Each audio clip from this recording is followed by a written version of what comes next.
Hello, everyone, and welcome back to Purple Noon, a podcast. We have episode 40. 40! Oh, Can you believe that? 40? Wow. Oh, Wow. We're so old. 10 So more old. episodes. That's our big 50. We got to figure out what we're going to do to that. I know. We'll plan something. We'll plan something special. Well, we got it. But I am here with the Hooper to my Brody. Very, very, very niche little phrase. Savanna Lanausse. Hey, everybody. Hello. Are you okay? Yeah. That was so like, hi guys, I'm here. So I've been watching listening to these little meditation videos for my nap. And I like the way they speak, so I thought I'd try it out. You mean ASMR? Kind of like all right, so it's this app. I forgot what it's called already, but Is it like Quiet or like the Calm app or something like that? Yeah, it's the Calm app. And Are you getting read to at night by Harry Styles? Is that what this is culminating up? Yeah, but like most of them, there's also this one person. He's not famous or anything, but he has this very soothing. They all talk like this, and it's very nice. It's very calming, very like soothing. It's a good nap. Oh yeah, for sure, for sure. I've been like, everyone thinks I'm insane. I've never met a person. I've never seen two pretty best friends. I have never seen like known anyone else who listens to ASMR like me. Like, I feel like it's a dirty little secret that I have. Like, of course, my friend, like, you know, and like my friends, my boyfriend know and stuff like that. But I don't actively get to talk about it. I feel like it's just like, oh, that's cool that you're into it, but keep that shit in the closet, you know? Why? No one understands it. It's because, okay, so I've been listening to ASMR for 10 years.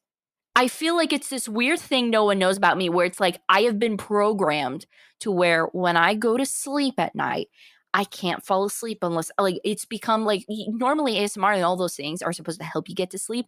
I now cannot function into a proper sleep without it.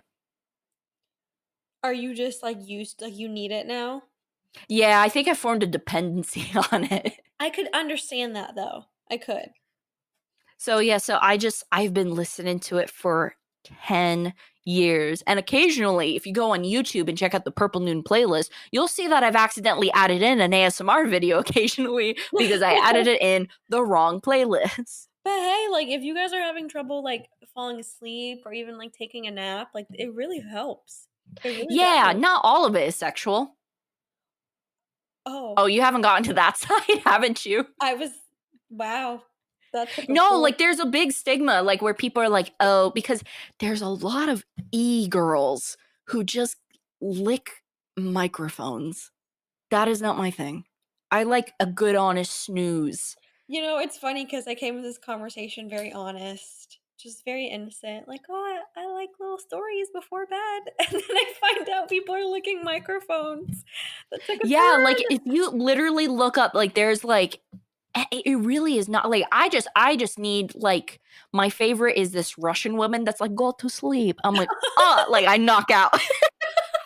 I knock out instantly. But there's so many girls who go online and guys too. Oh my God, the guys, when they do it, it's weird. I will watch it just to cringe at sometimes because they're so perverted sometimes. It's really just so gross. Like, it's something, not my thing. Definitely not my thing for sure. Yeah, we're not about that. Just No, you no, know, no. we're We're bedtime pure. stories. We're Puritans. Bedtime stories. That's what we're looking for. Bedtime snores, Russian ladies going, "Go to sleep, my little matrushka," and like things like that. That's it. That's all I need. But yeah, there's a dark side of ASMR. Maybe we'll have to we'll form a whole separate podcast and dive into that. We'll just The talk dark about it. side. Okay. Because it really, well, it's also like, have you ever seen those weird eating videos? Okay, Where it's like, I do know that. I have seen like those videos. I don't understand why they're so popular because it's just like I can't. No, like I can't watch someone eat. Like it just makes me hungry or also creeped out if like, you know, like the one where like the YouTuber was eating like a live octopus. I heard of it. I And have. it was just sucking on her face as she's eating. I can't. Oh God, that was awful. I hate that imagery in my head. It's so gross. That sounds So disgusting. gross. Yeah. Oh yikes! I listened to my little Russian lady You should sing me name to her. sleep. What was that? You should name her. Oh, her name is Maria Whispers. No, I'm sorry. Her name is Maria. Her username is Gentle Whisperings. 10 out of 10 recommend. That's so cute. Very pure, very beautiful woman. I love her. She's great. She seems very sweet. I'm sure. I'm sure. So yeah, so that's a little welcome to my Welcome to ASMR beginner's course. Go to the sweet Russian ladies. Do not go to the e-girls who are just gross. Like, look, to each their own. Get that coin, you know? But it's at a point where I'm like, maybe you should be putting this on like OnlyFans or something like that. It's really like some of them are just The world is yuck. just getting into a bad place. Yeah, there are some really funny ones though. Like there's one girl named her username is just Angelica. But one of the best videos that she's ever made, and I think it's her most popular, is literally you dying from the plague in like the 16 this is a role play. It's you dying from the plague in like the 1500s and she's like a nun going to like bless you as you die. What? And she is like, it's so weird. It's not meant to like be like serious or anything. It's so weird. Like she's like, "Oh, you are sick. Give me money so you can go to heaven." Like it's very That's weird. so weird. It's very weird, but she's made bank on videos like that. She's also done like ones where it's like I'm like a random stranger talking to you in the backseat of your car and it's just her like it's so weird. It was so funny and highly entertaining. Wow. The world of all that. Yeah, ASMR. So yeah, recommend Angelica if you want to laugh, or Gentle Whisperings if you want to be lulled to sleep by a very nice Russian lady.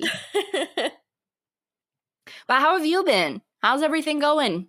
Everything's good. Everything's good. What am I watching right now?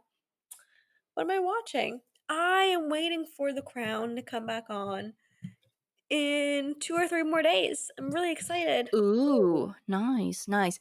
I just got the new Xbox Series S, so I have been fiddling around with some games. How is it? Do you like it? Oh, 10 out of 10 recommend. Like, Okay. oh, like they really like nailed it. Like even like my boyfriend is a big PlayStation fan and he was like, Xbox took this one. And you know what? If you got something to say about it, comment about it. Let's fight in the comments. Because seriously, I got the Series S, which is the all digital version, but it was so cool because I just downloaded an app, signed in, it synced to the Xbox, and literally every digital game that I had downloaded on my other Xbox, my first one, transferred. Oh, that's With cool. all the progress too, which was insane. I was not expecting it because games that I haven't played for in 2 years downloaded to the last spot that I played it at. Beautiful. So I was like, oh, bellissima. But also I'm a little nervous because I want to get that new Call of Duty game. And Call of Duty literally just announced saying like, hey, we made our game really big. It's going to take up half of your hard drive. Whoa, okay. Yeah, they made a game that was 200 gigabytes. And the only, I think the Xbox and the PlayStation cap out at 500 gigabytes. Oh, okay.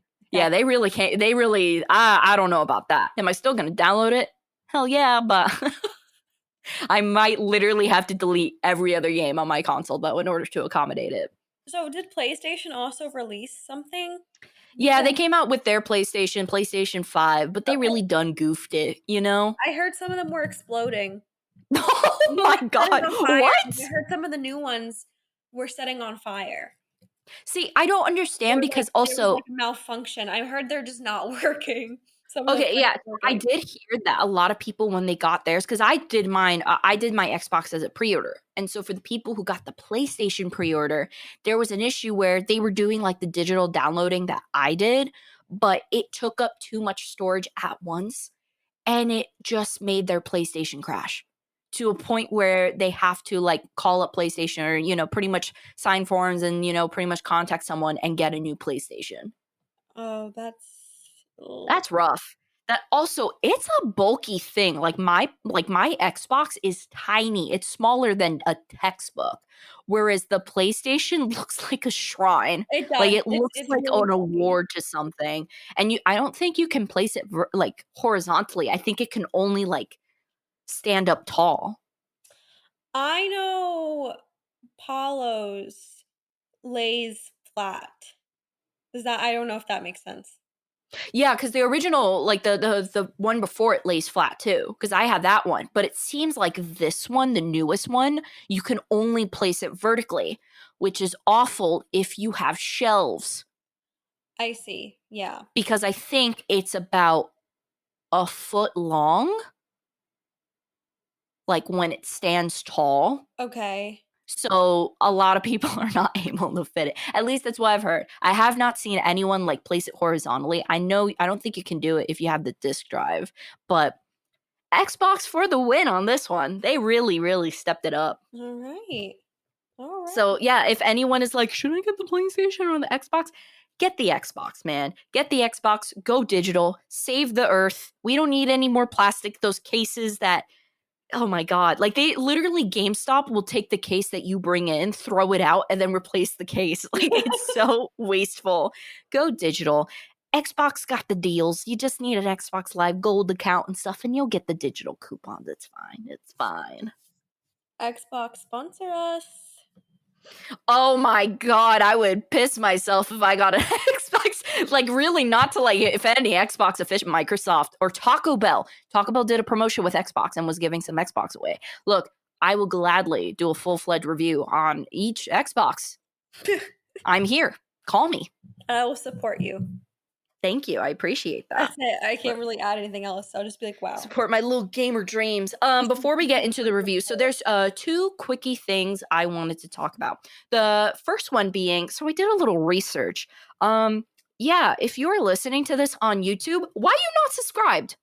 90% of the people who are watching the videos are not subscribed. Wow. For what? Why? You guys like us. You guys are listening. No, it's free. It's free. It's free. It helps us. So please help us out. If you are not subscribed, please subscribe. Turn off, if you don't want to see us pop up in your feed, that's okay. Turn off your notifications for us. Just subscribe. Please. That's all. And then also, if you're like, wow, I really like Purple Noon, how could I help? Well, here's your opportunity. There is on our Patreon a limited time offer where there are 30 $1 spots. And what does that $1 spots mean?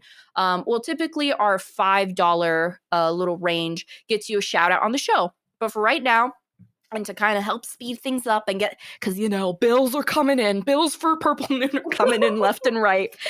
So, too, if you want to help us alleviate some of those things, and I literally mean bills for Purple Noon, Yeah, like we do website have bills, Netflix, all subscriptions, things like that. Yeah. If you would like to help us out so we can keep maintaining this and stuff like that, because I think it does, like, if we were to really, like, put it on paper, I think it does cost, like, close to $500 to maintain all this. But that's neither here nor there. So we have $31 spots available. And that $1 spot, you pay $1 a month and you get a shout out every single episode.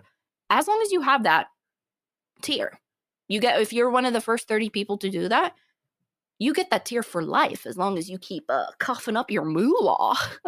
That's such an awful way to phrase it. $12 a year. You spend more on that on coffee. Oh my God, I can make a Frappuccino at Starbucks that'll cost more than your house. Sorry, I'm having a lot of caffeine right now and it's like 10 o'clock at night. But yeah, like, no, like that's like a Starbucks for you and your friend, or just for you if you really pile on the espressos in that venti Frappuccino. I know the inflation rate of Starbucks way too much. That thing has a gold card.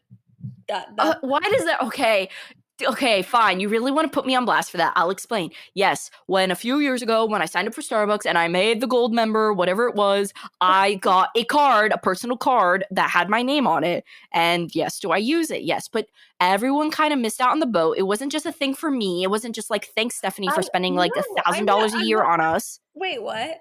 You spent $1,000 a year? That's neither here nor there. Stuff. No, not anymore. I did in college, though. I mean, I am in college now, but I did sophomore year. It's okay. I spent a lot during quarantine on Starbucks. I understand. In the beginning, because I was finessing them. I was going into college. No, I'm not allowed to do that anymore. And I stopped doing once they told me to stop it. So, but I didn't get banned because I was going in with a pink drink, right? I would walk in the morning and then I would leave. And I would come in later when I was done with class and be like, refill, please. What? Yeah. And it worked for, not anymore because of me. Stop! I was coming in the afternoon and I was going, hey, I was here this morning. Can I have a refill? And they were like, you can only get a refill if you don't leave. And I was like, oh, I'm sorry. It's Stephanie. So yeah, I was finessing them. Well, guys, but I mean, come on, they knew I was finessing them. Them college kids were helping out other college kids, you know? I mean, either way, they had to. I paid for one drink. They had to literally stop you either way. It wasn't that they had to stop me. It was that they had to inform me. You cannot do this. Of my crimes. Bro, I was literally, because they were like, oh, we do refills, but they didn't specify that you could not, because I had my little thing that showed proof of purchase. Right. They just thought I was chilling in the store for like hours when I was just going to school. Well, guys. Well, don't do that now, because it does not help the economy, and we need it now more than ever. But I shouldn't be talking about politics. What I should be talking about is movies. So I will start, and I will introduce the first movie. What a segue, going from the economy into movies. So the first movie, so we're going to actually be diving pretty much this entire month into Spielberg movies. Man, I am so tired, but we're gonna keep chugging along. Fine. We're gonna keep. What? To start off, I have a question for you. Oh, ask. Oh no, continue with your introduction though, because I realized you were still talking. So no. Go ahead. Spielberg. It's about the man. Ask me about Spielberg. Okay, so he obviously has a very impressive portfolio. And most people that don't even know movies know who Spielberg is. Now, of course. From your point of view, do you think as a director he has the most impressive portfolio and equivalently making him one of the best directors? What do you think of that? No. I'm just going to be honest. I don't have an opinion. I'm just asking because, like I said, he does have this star power that once you mention his name, everybody knows. Everybody can at least name one or two movies. I think it depends. There's different eras of Spielberg that I approve of. And I think for me, like, I think Spielberg is a fantastic director. Do not get me wrong. But like most directors and almost all directors, he has had a few, in my opinions, faux pas. Oh, no. Little mistakes here and there. He's had some flunkers. But he's had some great ones. I used to actually, fun fact, I used to say in high school, like, everyone knew I had a mortal enemy. And it was Spielberg. To a point where, like, literally everyone knew, like, because everyone would be like, don't fucking talk about sorry, I curse. Don't talk about Spielberg in front of Stephanie. Because I never understood the hype at the time. I kind of get it now, but I still kind of have that aggression, because it's like, why did he get all the good scripts? You know, Like, Oh, there could have been so many good directors from the 80s onward, from the 70s onward, but it just seems like Spielberg hogged it all up. you know what I want to know in What's particular? up? Who gave him the color purple? And I'm not even judging. I just want to know how, like, I thought the same thing. I want to know how he got some of these films that maybe somebody else also could have gotten. And in particular, The Color Purple has always been like one of those movies that I'm like, like, that could have been gone to to a lot of people. But I agree with you in general. Like, I do feel like for some reason he did get the majority of things, especially in the 80s. Yeah, and a lot of the things that he's accredited for being a writer for, he actually isn't the main writer. He just kind of adapts it. Which, look, is fine. It's fine. I'm not trying to push Spielberg's button or anything. I just kind of want to ask, like, I think it was Warner Brothers who really like had him for years. Dude, you literally could have gotten so many good directors out there in the field to test out so many different things, and you gave it all to Spielberg. Like, and that's why, like, I think some of the directors today, some of the great directors today, have been great directors for the past 30 years. It was because they just gave it to the three: Tarantino, Scorsese, and Spielberg.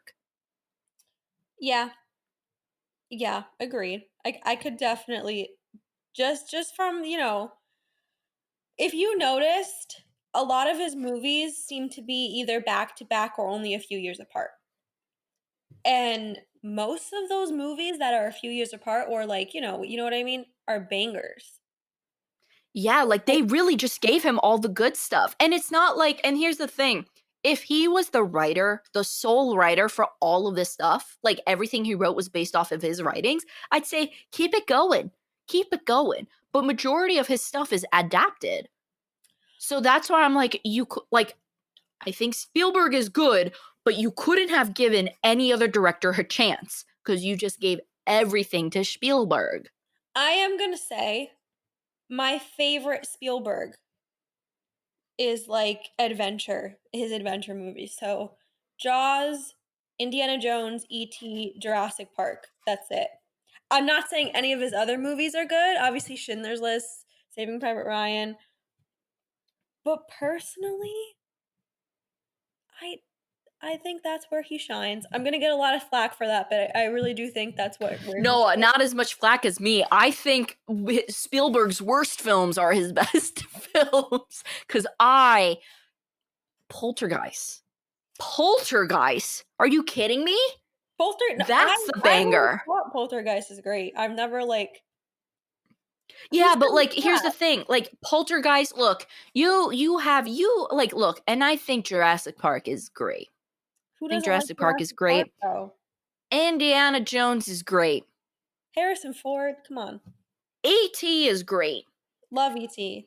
But have y'all ever seen Poltergeist? Is what I'm trying to say. Poltergeist, Poltergeist 2, no, not Poltergeist number 2, not that one, not that one by any means. He wasn't responsible for that. But Poltergeist, and dare I say, no, nay, I will say, artificial We're intelligence. not talking about artificial intelligence. We Do are you not. not like artificial intelligence? You're not gonna tell me it's better than E.T. and Jaws, though. Are you kidding me? It is. Well, what about okay? Because all right, those are not even my favorite. My favorite is Close Encounters of the Third Kind. That is my favorite. Really? Richard Dreyfuss. It's a weird one. Nobody Really? likes that one. It is a weird one. Yeah. Like, it is a weird one. Like, and I will put that in, like, the not so great of, like, he doesn't have a worse, he does not have a worst part. But I will say that's in the not so his best portion. But I like the story. that's fair. That's I like totally the fair. story. That's Um, totally fair. so what do you think? Let's get into some other parts of his career. So, what do you think about the films that he did, like Catch Me If You Can? What else am I thinking? Like The Minority Report, things along those lines, because that's a little different from what we're talking about. And I You like know, those movies, but I never thought they were like he peaked at Schindler's List, and that Schindler's List, and then that was it for me. You don't like those movies? I haven't really cared for a Spielberg film since. You And know I'm just he being made Amistad? Is that how you say it? Amistad. I could see that. Why did he direct? Why do they keep giving him these movies? Like I this don't and The know. Color Purple? Wait, hold on. He wrote Goonies? He wrote Goonies? He wrote Goonies. What? Like Well, he wait, he wrote didn't it, direct it. but he wrote it. Yeah, it says writer. But did he direct it though? He didn't direct Goonies? Wow, this changes a lot for me then. This changes a Wait lot. This a puts a minute, wait a lot of minute. things. He directed Ready Player One? We don't talk. That's what I mean. Like, he kind of capped. Dude, Like, that what? movie Okay, was so bad. I watched it. That was hold on. Apologies.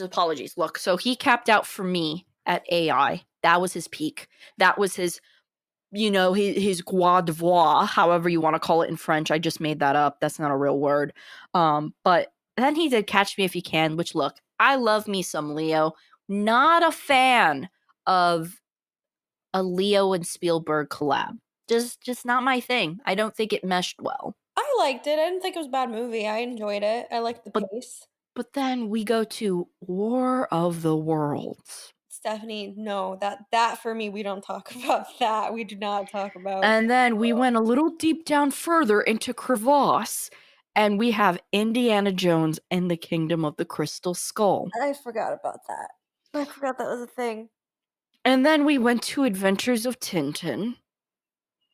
We went up a little bit with Warhorse. I didn't see Warhorse. I didn't want to see Warhorse. But then, like, okay, but here's the thing. He went from, like, doing, like, more modern stuff to then he was just like, let's regress into the 1800s. And then did Warhorse, Lincoln, and Bridge of Spies. Oh, I forgot he did Lincoln. I never watched it. No, me neither. I heard, who was it? Daniel Day-Lewis? I heard he did a good job. Like, I think also, like, there's only so much you can take from one director. You know? Like, But then I think that's what I mean about like the sweet spots. Like like I said, I have my sweet spot is like the adventure ones, Jaws, E.T., Indiana Jones, Jurassic Park, my favorites. Awesome. Your sweet mhm. spot seems just to be Poltergeist and AI, and that's cool. So I feel like he's one of those directors where like, oh, you like him for an era, but And you know what I think too? I think maybe what I'm also realizing is his style of directing is very repetitive, in my opinion. You can tell when you're watching a Spielberg film. And sometimes I don't like that. Sometimes I'm like, what?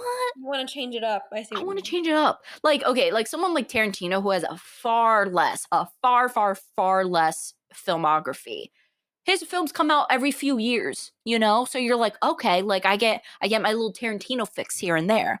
Spielberg's been banging bangers since like for the past 30 years. I can't keep up with them. So it's like, oh, you want to see another, like it's always going to be like, oh, you want to see another Spielberg film? It's going to be good because we know his record. It's like, give me some more spontaneity, Give me some more, like AI was like an experiment. Like AI, whoa, like that was different. I get what you're saying. Poltergeist, out of all of his films, Poltergeist seems like It's a the wild film card. he wouldn't make. It's a wild card for sure. And it's a wild card, but I like it when he's daring. I don't like it when he's playing Spielberg safe.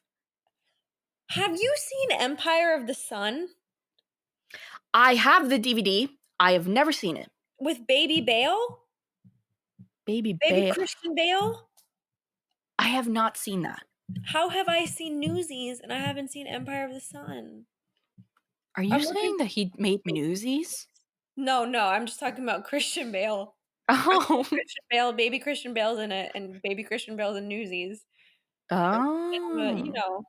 Bale, little baby Bale. Anyways, yeah. So he definitely, I agree with you. He has a very standard way. You know what I think it is? I'm realizing another pattern. I like his films that he writes himself. He wrote Okay. Poltergeist. He wrote AI. I see. So I think I like him. I think he's a stronger director when he has completely written what he's directing. I get what you're saying. Okay. I totally feel that because he wrote Poltergeist. Wait a minute, he didn't direct it? I'm confused. What do you mean? He didn't direct Poltergeist. Wow, this changes a lot. I've said that 5 times. Oh, okay. Oh God. So you gotta Hold on, recount wait. that. You Did gotta. he direct AI? Is this where I realize I'm not a fan of his? Tell me you directed AI. Come on. Yeah, you directed AI. But he didn't direct Poltergeist. He didn't direct Ah. Poltergeist. But he Wow. wrote it. But he wrote it. That changes a lot. That puts a lot into perspective. Yeah, that makes sense. I'm confused. I don't know where I stand now. I'm lost. I'm very lost You in gotta the regroup. Spielberg world. You gotta I regroup. really I have to take every comment that I've said I now denounce because now I have to rethink on my whole stance of Spielberg. My favorite Spielberg movie isn't even a Spielberg movie entirely. Wow.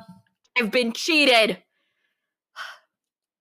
This is a big blow for you, Steph. This is really a big blow because I would always be like, my favorite Spielberg film, which is technically still a Spielberg film, but it's not fully because he's a Okay, but you director. could say it's a Spielberg film because he actually like wrote the story for it. I know, but But like technically he didn't direct it, so it's a my gray favorite area. aspect about Poltergeist is the directing. Man, I feel bad. Dude, Tobe Hopper, dude, I've been hailing Spielberg when it's been you. It's been you, Tobe. Toby? Tobe? I don't know. It's Tobe. Well, all right. We definitely have to we have to definitely regroup your opinions on this. But luckily, while you do that, we could talk about what's the first thing we're talking about? Oh, his short film, his first film ever. Amblin. What'd you think of it? I thought it was interesting. You could definitely see where in the beginning and everything like that, like, well, hold on. We're doing this all wrong. Sweet Pea, you have to fully introduce the film. I'm sorry. Would you like to introduce it?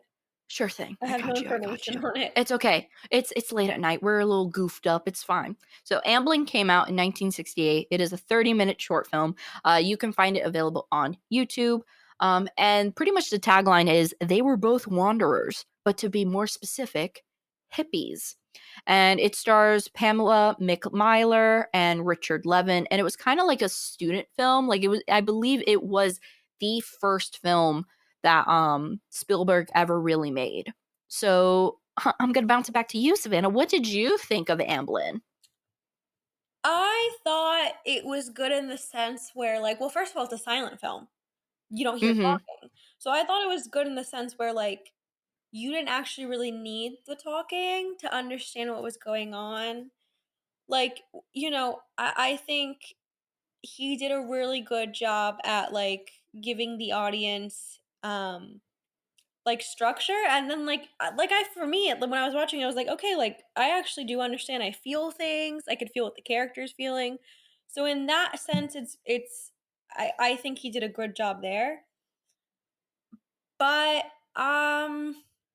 other than that, it was okay. There's not a lot of substance. I've always am super interested on seeing like where directors first started because I feel like it gives like such a foresight into their careers. So I really like this, and you can really see where because I do think, and even though I had to regress all my opinions, I do think Spielberg is a very good director.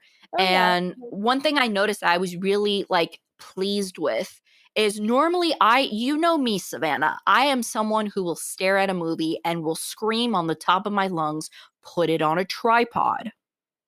But Yes. his camera movements that he does has, and they're not on a tripod or anything, are very good. Like, it's a very good looking film. And even when, like, he's very good at knowing when to use specific camera angles for specific time. Like, I can't stand and I do agree where I believe he does make solid action movies because they're not all shaky and stuff when they don't need to be. Like, Right. for example, a movie like Jaws, which we will talk next, has needs that shakiness when you are in the water with the buoyancy and stuff like that. But even at times, even when they're on the boat, like, they did a really good job with some scenes that are stable.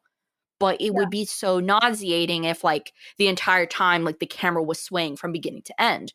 But, like, you can see here, like, there was one really nice shot where pretty much, like, the two, like, the little hippies, they go through, like, one area and they come out, but the camera is following them at, like, a specific, like, he follows them at one point and then pivots and then follows them and follows them from behind, which I thought was really great camera work, and especially since he was 20 when he made this film. Like, that's like, I don't know, like, look, I don't know any directors who's making stuff of that high quality at that age. Yeah.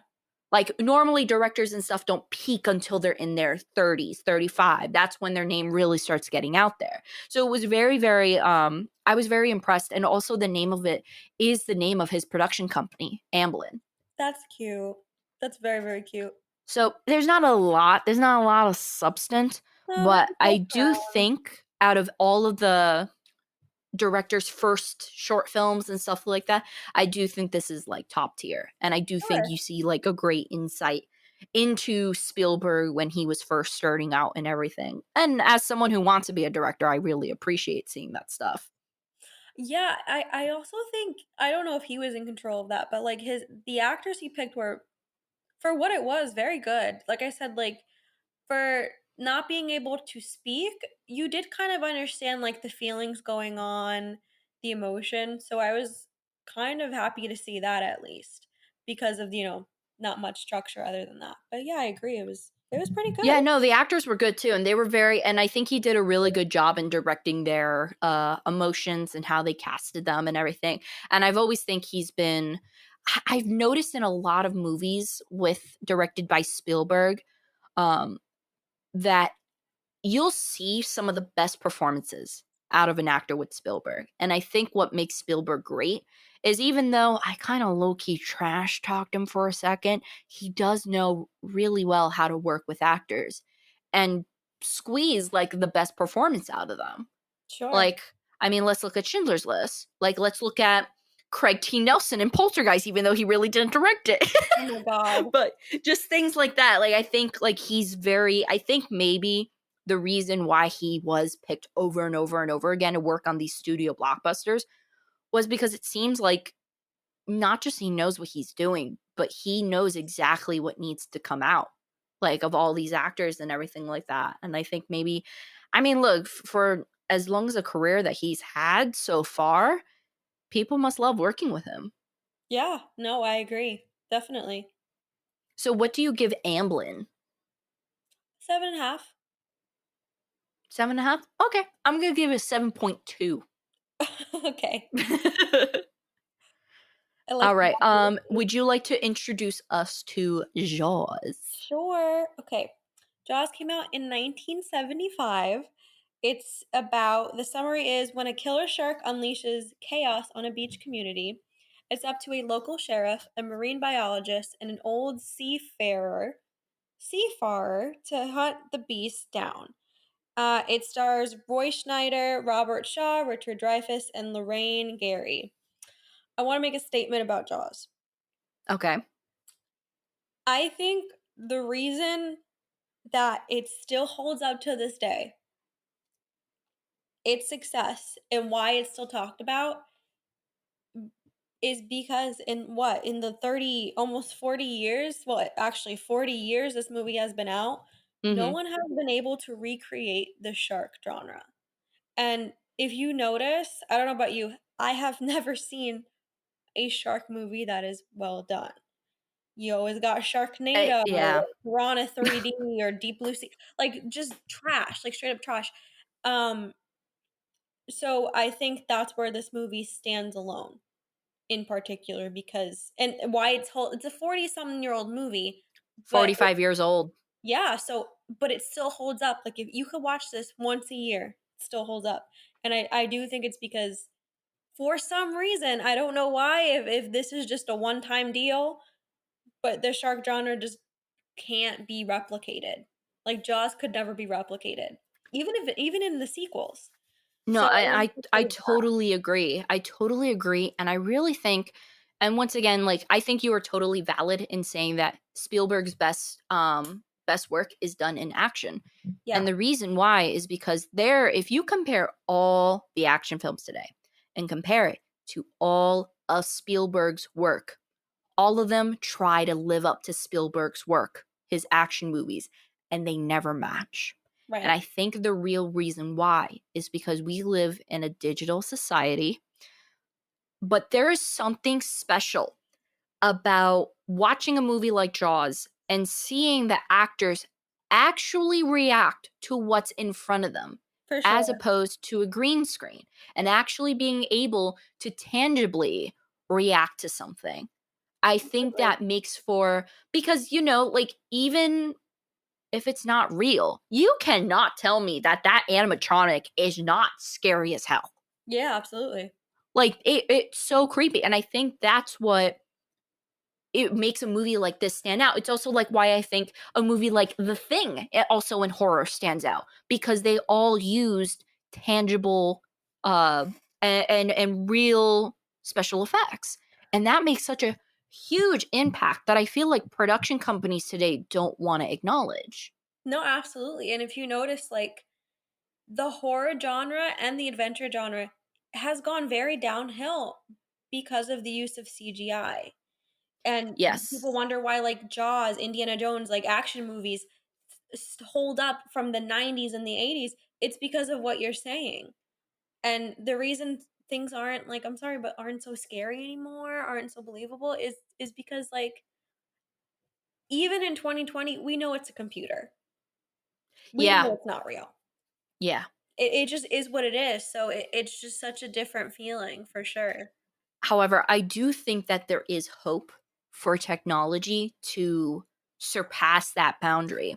I don't know. Or do you watch The Mandalorian?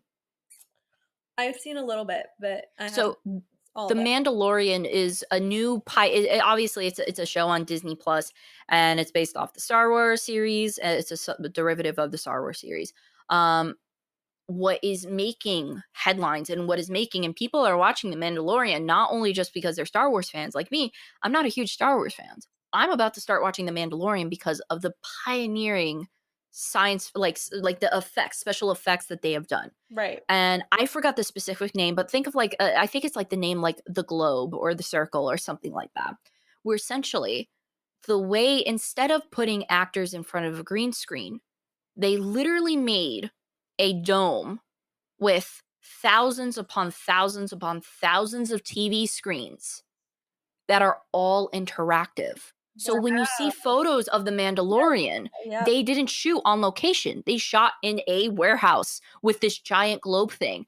But the thing is, and what's making this technology incredible, is that they are using a video game simulator slash generator to house it all. So when the person is walking around, you have someone with a controller pretty much essentially moving a character. Like, you know how you move a character in a video game and the Yeah. scenery changes as you go left to right, mimicking the actor's movements. So that way, even though like they're walking in one direction, the Right. whole like background around them is changing with them as they're going. So it all looks real. Right. Yes. But that's also a great thing too, because when, like, for example, if a Jaws movie, and I'm not advocating for it, if a Jaws movie were to be remade, do you know how scary it could be if, like, let's say someone is at the edge of the boat and that screen that I'm talking about is on the bottom and it has a 3D effect where it looks like it's really jumping out at the actor? All you would have to do is move that screen upward, and that actor would be terrified, no less, because what they see is a giant screen in front of them that's taking up their entire field of vision, and it makes it look like a real shark is jumping at them. Right. This is where, like, I think we're actually going to start seeing genuine horror, genuine like visual effects that work just as good as animatronics did.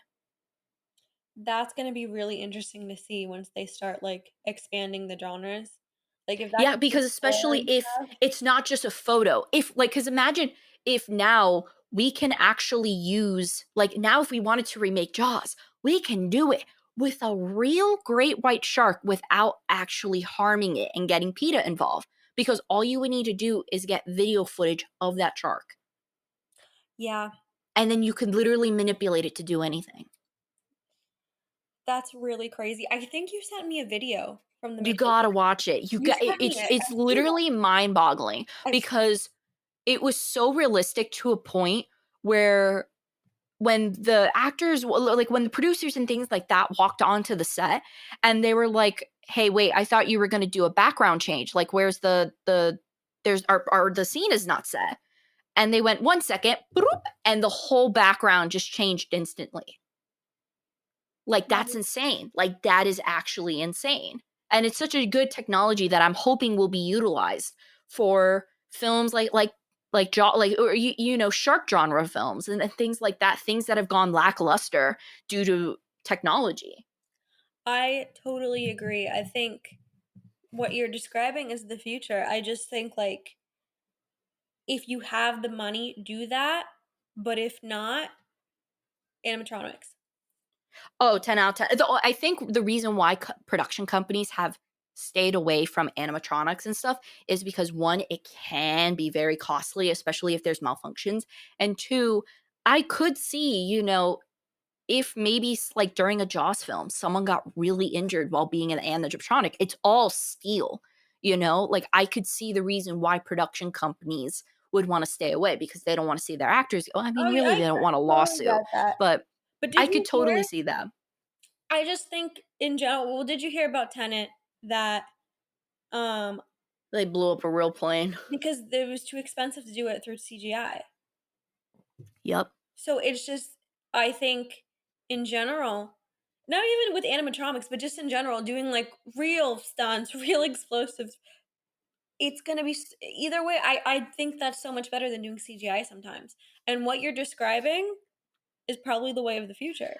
And so what's great with that technology is because you can build sets around it. Right. That's what they do on The Mandalorian. So like they'll put like let's say they're in like a huge starship. They put all the backgrounds where you see all the little, characters running through and through, but they'll build like if there is a aircraft in the view, they'll build half of it to where the front portion, whatever the actors are interacting with, they're interacting with in real life. Yeah. But when it takes off and everything, that is all just CGI. That is all just what's on the big screen in the back. So Hmm. it's really, I really, really hope that it's definitely a technology that can be utilized immensely because then not only, because also you have to realize that like it's also making it so much easier. And like, for example, if you wanted to film in, let's say, areas that are facing climate issues or Yeah. areas that are facing destruction instead of sending an entire crew out there or even into dangerous areas, all you would need to do is really just send out a videographer to capture the footage and then hire the game generator artists to create it and adapt it into everything else. Right. Yeah. So I think it's a brilliant, brilliant piece of technology that I think we're gonna be seeing a lot more. I mean, I think Disney's got their grips onto it, but I think we'll be seeing that a lot more. But that's where I think for before like 3 years ago, if you had said like, oh yeah, no, there's never gonna be a movie as good as Jaws, I would have agreed. But now hopefully with new minds and new technology, there actually could be. Oh, Because I do think Jaws good. should remain a classic, but it shouldn't remain a monopoly in its field. I agree. I think, it's funny because the shark genre started with Jaws, and to be honest, it stays at Jaws. Shark Week would not exist if it wasn't for Jaws. Yeah. So he, like, in all honesty, created this whole genre. And he created the summer blockbuster. The fact that Yeah. people, normally you had Halloween, you had themed movies like Christmas, and like mostly people were going out in the pools and stuff like that for the summer. And he created a whole genre and a whole reason why to come back in out of the pool and stuff like that from the summer, during the summertime. Yeah, it's extremely impressive how well this Mhm. movie did. And because now we look at shark movies and we're like, "Oh, I'm not gonna I'm not gonna waste my time and go watch The Meg." You know what I mean? Oh But my god. 45 years I ago. watched that in a movie, god, and for some reason everyone was laughing. I was like, why are you like it wasn't like everyone was laughing as if what they saw was not like, oh my god, that's cringy. Everyone was sawing like every dumb joke that was made. Every like you would hear people like, I was like, it was so nauseating, and it was a packed theater. I literally had to sit up front, like, so not only were my ears bleeding because you just had these large group of women just going, but I was also, like, the screen was at a 90-degree angle from my eyes, so I was just standing up with, like, my neck pivoted the entire time. It was not a fun experience. Why was the theater packed for The Met? Anyway. I don't know. I don't Anyway, know. one of the things that separates Jaws 2 is the fact that Jaws actually has a story and a really good story behind it. And as where the other shark movies are literally the plot is about escaping the shark and that is it. Yeah. Trapped, gotta get away from that is every shark movie ever where Spielberg like gave it a story. And like I said, it died with Spielberg, it died with Jaws. And it Yeah. shouldn't have. It definitely should not have. No, and I do think like I completely agree. And not only that, but I feel like a lot of these subsequent like shark movies don't take itself seriously. And that's not necessarily a bad thing, but it's bad when it's not needed. Like you want to create a comical shark horror film, do it, but do it with that intent. Don't give me the Meg is all I'm asking for. Sharknado. Oh god. At least, okay, here's the thing. I can appreciate Sharknado because Sharknado does not take itself seriously in any Did we single need way, shape, or form. 15 though? Did we need 15 Sharknadoes? Okay, but also, have you heard the Sharknado theme song? Yes. It's so good. Sharknado by Offspring. It's a classic. I listen to it regularly. Well, anyway. It's got such dumb lyrics too. It's like, cause it's bigger than big, big, taller than tall, but like it's so dumb. It's not a lot of substance to it, but it's still like I can see why people would enjoy it because it's meant to be enjoyed that way. I mean, Whereas it's pop Jaws, culture. you're meant to be scared. You're meant to be scared by. Well, Jaws also has an iconic score. When you hear it, Yeah, you know John exactly Williams. where it's coming from. Like, you know exactly what that music is, and it's Jaws. And I think very few movies have that. Yeah, and I think also like it really is just like the amount of like I you can really like just appreciate the film for the dedication it made just to making the animatronic and to making it as realistic as possible. Because even still, like an animatronic like that holds up. Yeah. Like I was still watching it and like was watching it just like a few hours ago, and I was thinking like that's still a really good animatronic. Like it really holds up to even the technology standard back then and now in terms of animatronics. It's really, really good. No. And then to also stick an animatronic in water and have it completely functional is insane. Agreed. Agreed. The story, the plot is very good, and the actors are also very good. I really like the idea of this one person trying to save a whole town because of a shark. Like that's awesome to me. I literally texted you during it. I was like, this whole thing kind of reminds me too much of COVID, where it's like, please stop the numbers, the numbers. It's like, it's summer. We don't care about the numbers and stuff like that. Like, I was like, wow, this is COVID our shark? Yeah. Really? It really We're just is. on Amityville Island crying because of how stupid everyone is. Anyway, well, I agree. I like almost every character in the movie though. Yeah, they're all different. They all have their own they're all very different. And they're not what I like too is that they have likable and unlikable qualities, which I think make them very realistic. And I have to give it to the actors because not only did they do a great job at that, but to also get on the boat. And even though, like, I'm sure they were safe and everything, but to like just chill on a sinking boat is still great. Like, it's still like they really like for them contributing to their own stunts and everything, it makes it even more realistic. Like the fact that like when that rope was tugging the boat and like everything was dipping and you see all three actors still there Yeah. doing their thing. It makes like because you not only get a sense where it's like, oh my God, these characters are in danger, but you have this little voice in the back of your head that goes, oh my God, the actors are in danger. The real people. Yeah, yes, for sure.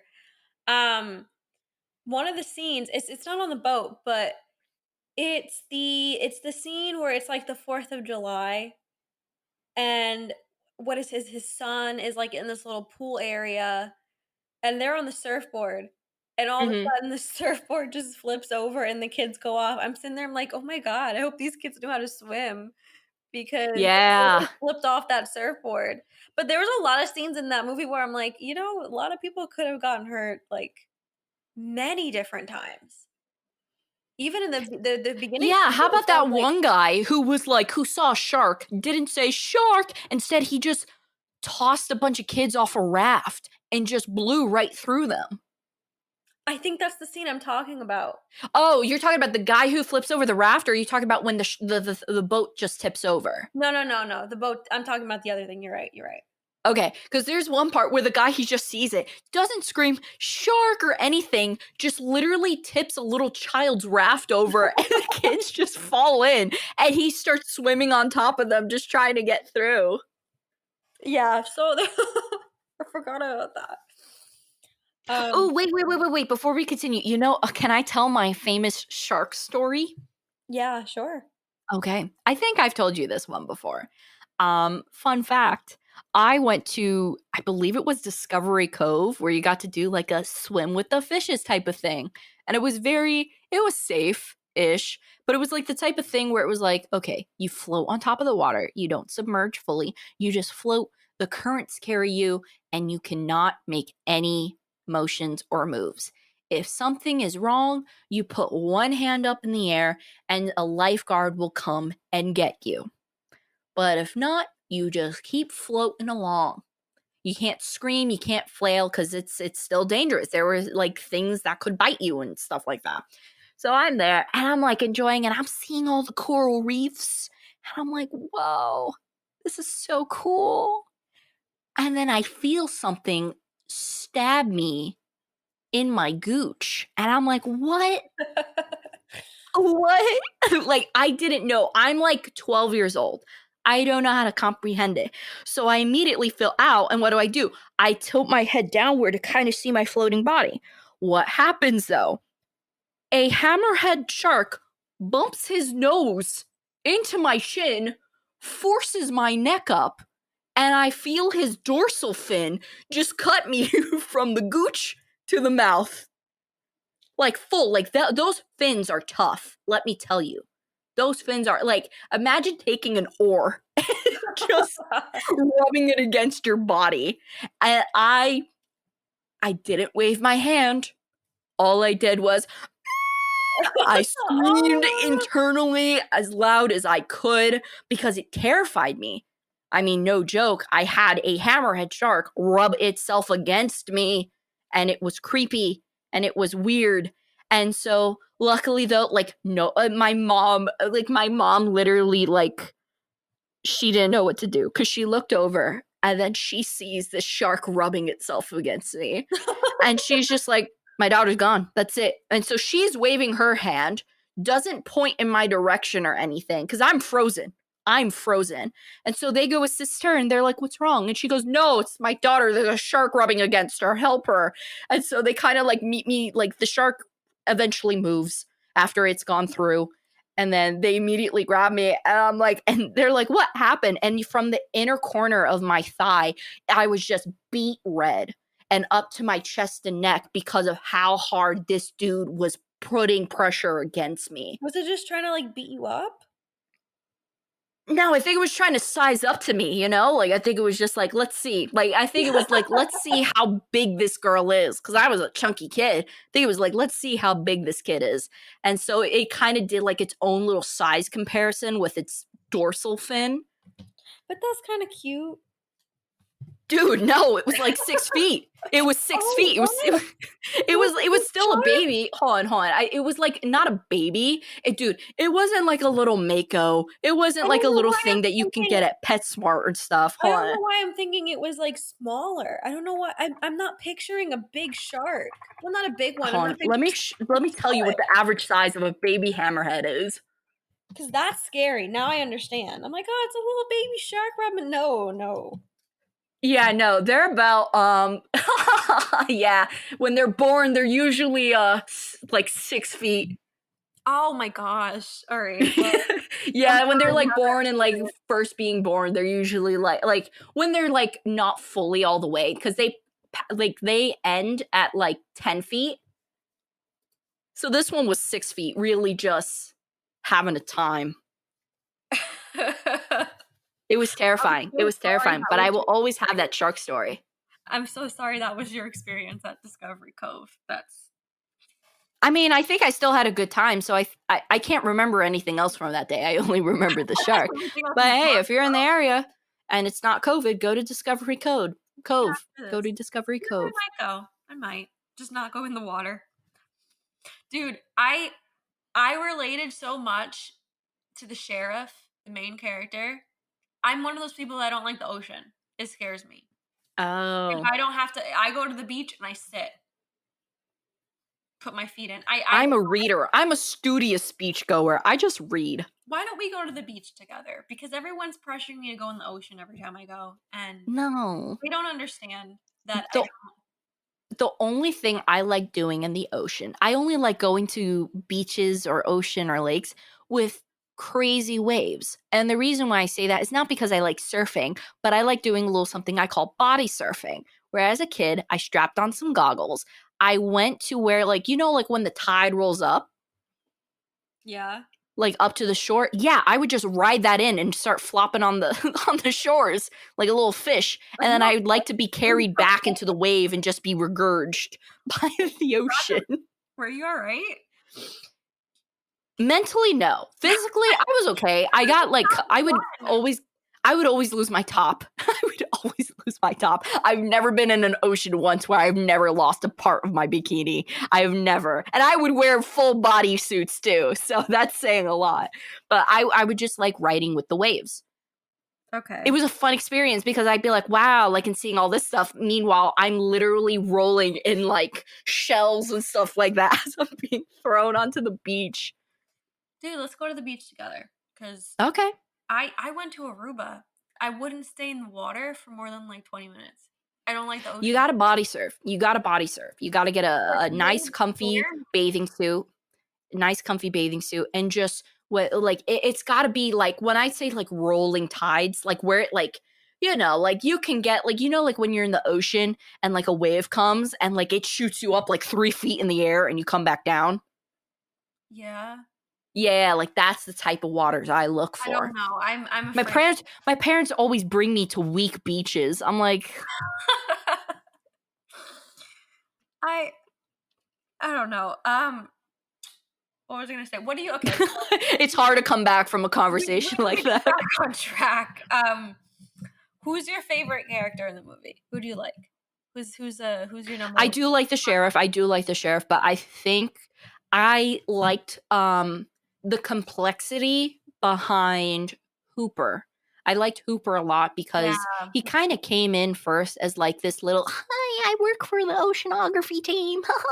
and then like, you know, he's calling the shots in the end and he's putting on like big boy pants and raising up the voice and stuff to these two older guys. So I thought I like Richard Dreyfuss as an actor. So he was partially like personally like one of my favorites. Robert Shaw was great. I think also what made it great because I was reading some trivia about the movie, and so apparently, Shaw and Roy Schneider did not get along Oh, I heard that. because Shaw was a drunk. But that also made for great tension because majority of the time they were being tense with each other. Yeah. Yeah. So I would have to say that Richard Dreyfuss is my favorite. I have a crush on him now. I'm just gonna say it. What? I saw JAWS again, and then I watched Close Encounters of the It Third was the Kind. denim. It was the denim on denim, right? Because I was looking at that going, I'm like, damn, that's a sharp denim. It looks good on him. So It looks JAWS good. Dreyfuss, my new crush. Wow. I know. Wow. I liked his beard too, I think. But isn't he old there too? I'm not gonna judge. I'm not gonna judge. He is old, but I have some strange like. Look. Okay, here's the thing. Your crushes don't make sense. My crushes are dead. So it really, I also like. We have. What was that? That's why we're best friends. We have very strange taste in men. But like, I think what my issue is that normally girls, and I mean this in the most respectful and kind way, you are very gorgeous. Thank you. So are you. But the men that you like in the Hollywood world are like 5s.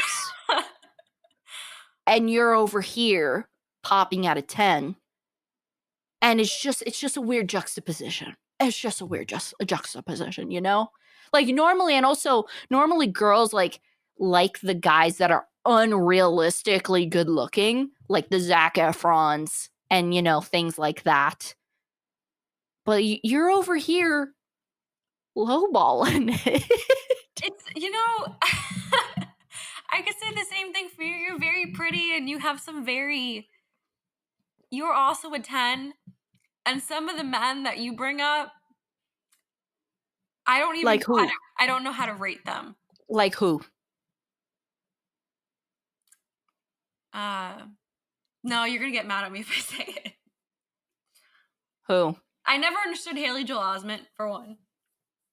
Is because I have a thing that look like guys who look like different fonts of my boyfriend. Yeah, but I think Zach is a cutie patootie. And so is Haley. Haley just looks like his older, heavier cousin. Right. I'm into that. If I'm into Zach, I'm into Haley. I copy paste different font. That though. It's the same paragraph, just we're going from Arial to Times New Roman. But then, do you like Tom Cruise? Yeah. Okay, all right, I understand.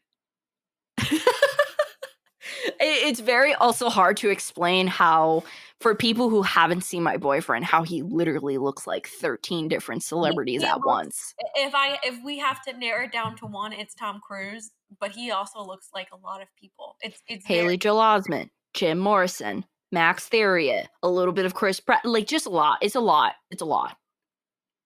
Yeah, we gotta get him on the podcast at some point, but we will.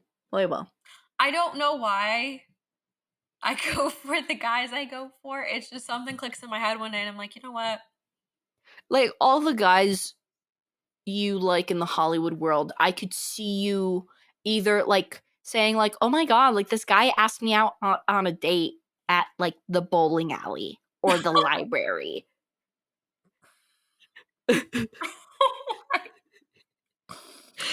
Not like at the club, at some high restaurant or anything like that. Just like at a bowling alley. We like some of the same people though. We like Ewan McGregor. Yeah, I mean it's Ewan McGregor though. Yeah, but he's like older now. But don't like okay, but you like, which I could see, a young Dafoe. Yeah, young Dafoe. Everybody hates on me for Dafoe, but I think he's distinguished. But don't you also like Pete Davidson? Stop. That's I like different eras of Pete Davidson. The dude's like 25. How can you like eras of him? Because sometimes he just looks a little crazy, and sometimes he doesn't. Yeah. Sometimes he looks like he's got his life together. Sometimes he doesn't.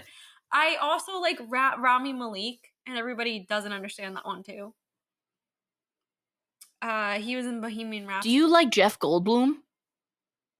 Young Jeff Goldblum. I know it. Park. I know it.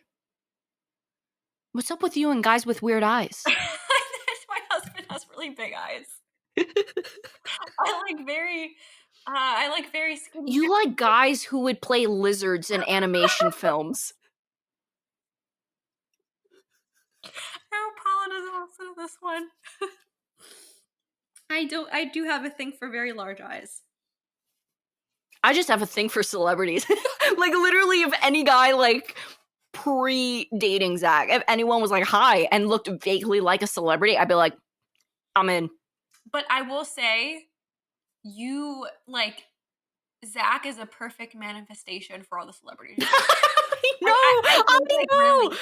I literally there's so many it's so funny because all the guys I have liked over all the years has literally just one. No, wait a minute. I remember a weird one that you liked. I remember. Okay. You like Post Malone. Who doesn't though? He's a gentleman. Stephanie. Don't come at me. Don't come at me with Posty. I will defend him. All right, but come on. Look, I mean, he's got a great persona. You're very beautiful, and Post Malone is not very beautiful. I'm sure he's very lovely as a person. He seems so sweet. Give Posty a chance. He's very lovely, but like... If we ever meet Post Malone, I'm going to look at him in the face and be like, she don't pass the vibe check. No, I'm going to be like, you're a very lovely person. It's just the tattoos on your face and the teeth. But, you know... You can always cover tattoos. You can't cover lizard eyes. Whatever. I named a weird one that you liked. Yeah, but like it's not like he's not like my top 10. He's just like someone like if I met at like a concert, I'd be like, heck yeah. But what's my top 10? We got Marlon Brando. Marlon Brando is the peak. We got Tom Cruise, specifically Tom Cruise in The Last Samurai. Oh, the best Tom Cruise. The best. The best Tom Cruise. We got Max Theriot from Bates Motel. We got Haley Joel Osment. Okay. I also have, I have a deep-rooted personal connection to Haley Joel Osment, too. Yes. So, that's a pass.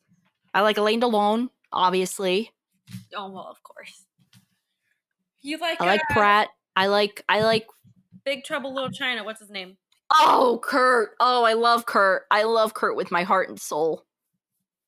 But you see, like, if you literally take a portion out of each of those guys and you incubate it and make a baby, it's my boyfriend. He does look like a lot of those people. He looks like all of them. All of them in different fonts. All of them.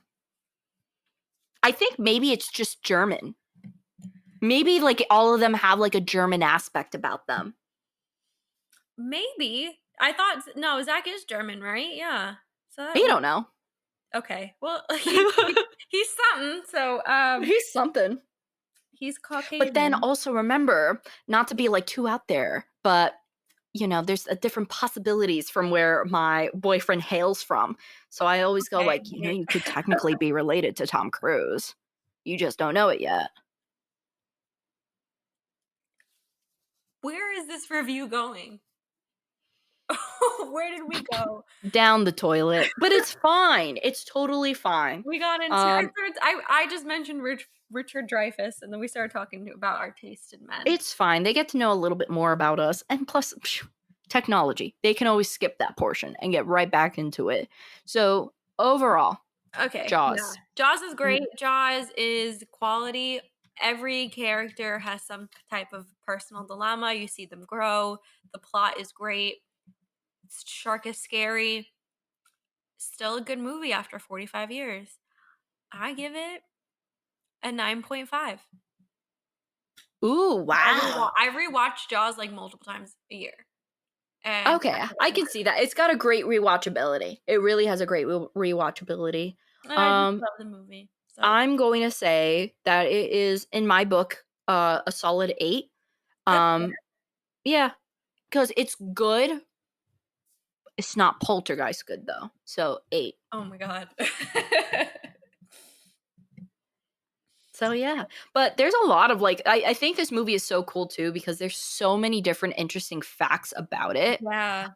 Like not only like with the whole hubcap and all the little techniques and stuff like that that they used, but one thing I just really like because I hope Spielberg was very proud of this moment.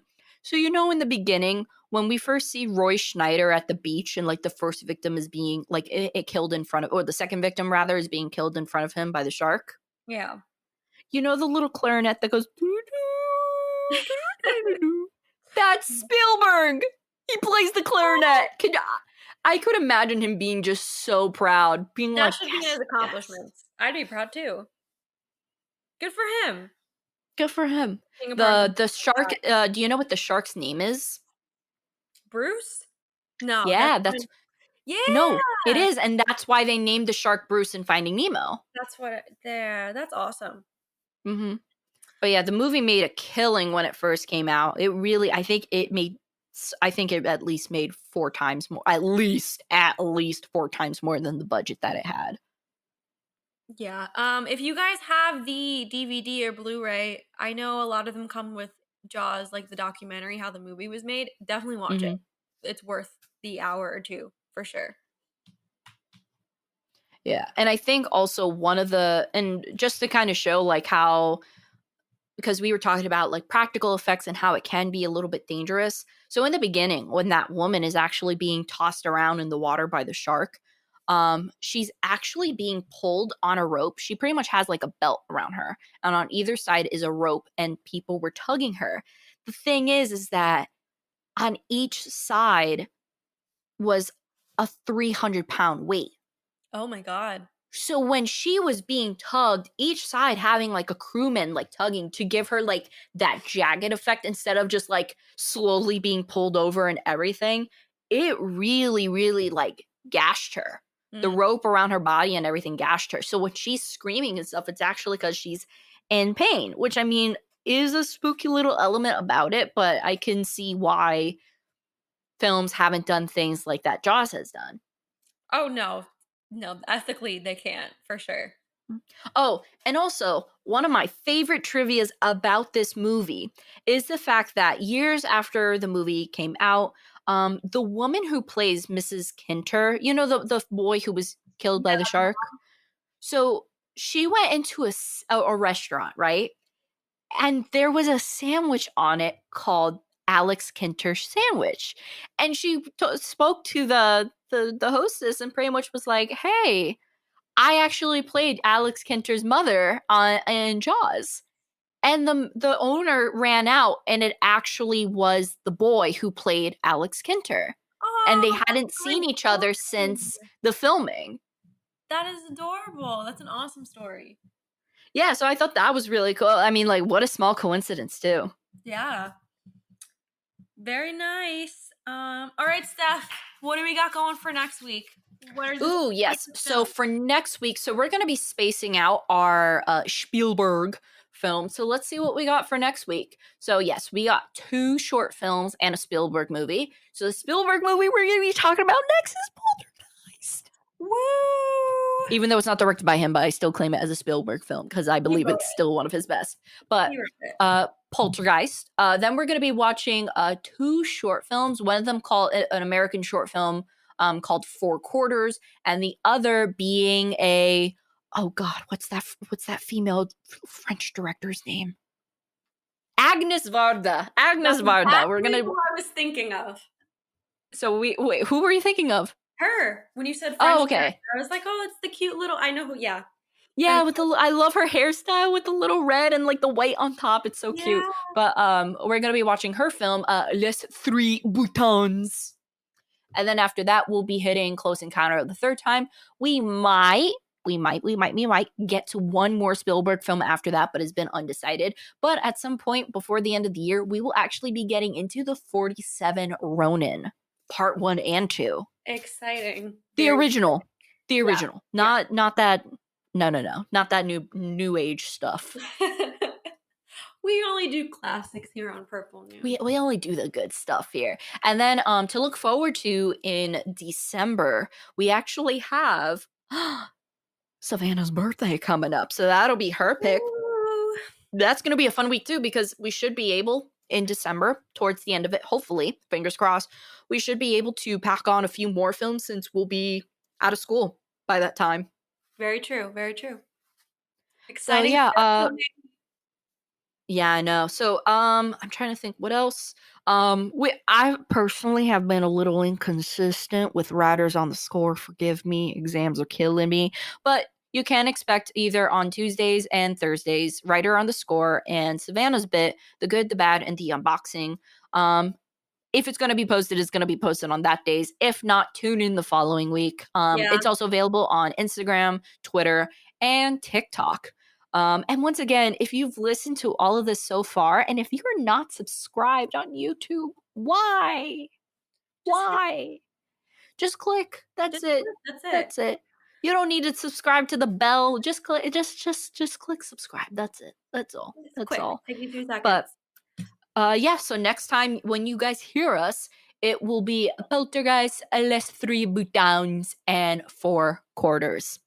Before we go, quick shout out to Homeboy James and Sensei. Oh my god, I almost forgot. How cruel of me to almost forget.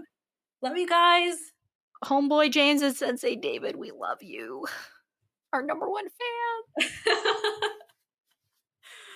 All right, bye guys. See ya.